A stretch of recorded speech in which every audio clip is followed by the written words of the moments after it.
Et oui, les gilets jaunes qui ont littéralement fait le tour du monde. L'actualité de ce week-end a trouvé une bonne place sur les chaînes américaines notamment. Vous allez entendre ce duplex d'un reporter de la chaîne CNN qui démarre en faisant une analogie avec le Black Friday. Vous savez, c'est la grosse journée de solde qui avait lieu vendredi. Écoutez. Ce n'est pas vraiment le genre de scène qu'on pouvait attendre sur les Champs-Élysées au lendemain du Black Friday. En fait, il n'y a personne en ce samedi soir parce que la police a écarté tout le monde. Une journée violente à Paris, ça a l'air d'être terminé à présent. En fait, on va voir comment cela va se passer avec la poursuite du mouvement.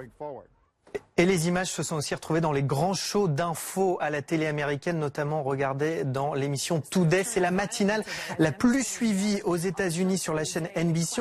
On parle des gaz lacrymogènes qui ont été utilisés face aux manifestants. Autre évocation, regardez en Jordanie, capture ici d'une chaîne de télé jordanienne. La balle est dans le camp de Macron avec les manifestations des Gilets jaunes. Ou encore au Mexique, regardez autre image d'une chaîne mexicaine où on utilise le terme d'émeute plus proche de nous. En Allemagne, c'est aussi le champ lexical militaire qui est utilisé sur les plateaux. Écoutez. Le président français Emmanuel Macron a réagi avec indignation aux protestations violentes à Paris. La police a utilisé des gaz lacrymogènes et des canons à eau. Le boulevard de Paris ressemblait à un champ de bataille.